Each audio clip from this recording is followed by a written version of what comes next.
On South Aiken Avenue, technically in the neighborhood of Bloomfield, although it feels like Friendship, maybe Garfield, I really like these signs with their warnings about vegetables. And, you know, Friendship or Garfield, like people would always be like, you live in Friendship and Garfield, oh, it's so dangerous.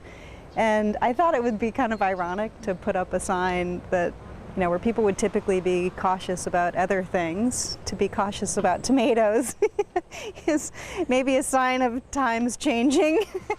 Kristen Hughes is a professor in the Carnegie Mellon School of Design. She had those signs made to alert people about the garden she's organized in her neighborhood. I bought my house, I guess, 9 years ago, and one night, all of a sudden, I look out my window and this was a huge apartment building that was on fire. And I was out here the next morning kind of walking around, and I happened to run into the gentleman that owned the building, who was an ex-CMU professor. And I just said to him, like, what are you going to do with the space? Are you going to rebuild? And he goes, I'm selling it. Do you want it? And I just, you know, quickly said, sure. What am I going to do with a burned out building? I just had this crazy idea, like a garden. I grew up on a farm in upstate New York, and it was kind of a wild dream, and I just said, let's try it.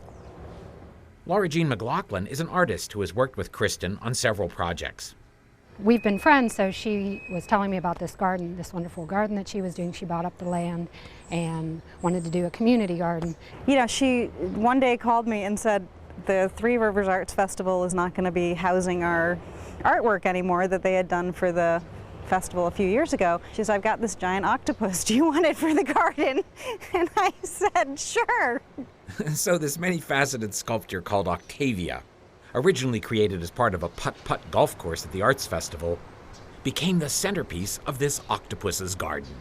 It's pretty heavy, so we used the Egyptian method of getting it in here. So we basically had rolls of PVC pipe that we would lay one in front of the other and push it, because it's a pretty heavy piece. I think once Octavia kind of arrived, people started coming here. It was like a destination place. And then, you know, through discovering Octavia, they start to wander through the garden and hopefully learn something new. And a lot of, actually the main part of the body was recycled tile. So a lot of times even tiles from Construction Junction, or people who are, you know, ripping out their bathrooms or whatever, they bring tiles to me and then I'm able to reuse them, which is great. I love Octavia. I mean, once you come here once and you see that octopus, then you'll never forget it.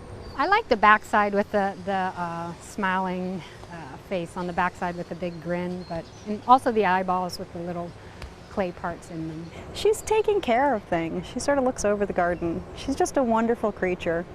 It just makes you smile. And I like the whole idea, like the symbolism of the tentacles, because it's like the garden in a way has tentacles, because it reaches out and it pulls all the people in. We have some incredible neighbors that make it work, and I think if it wasn't for them, I couldn't do it. And I know this once was a rougher neighborhood around here, and now it's, you know, it's beautiful. It's fantastic.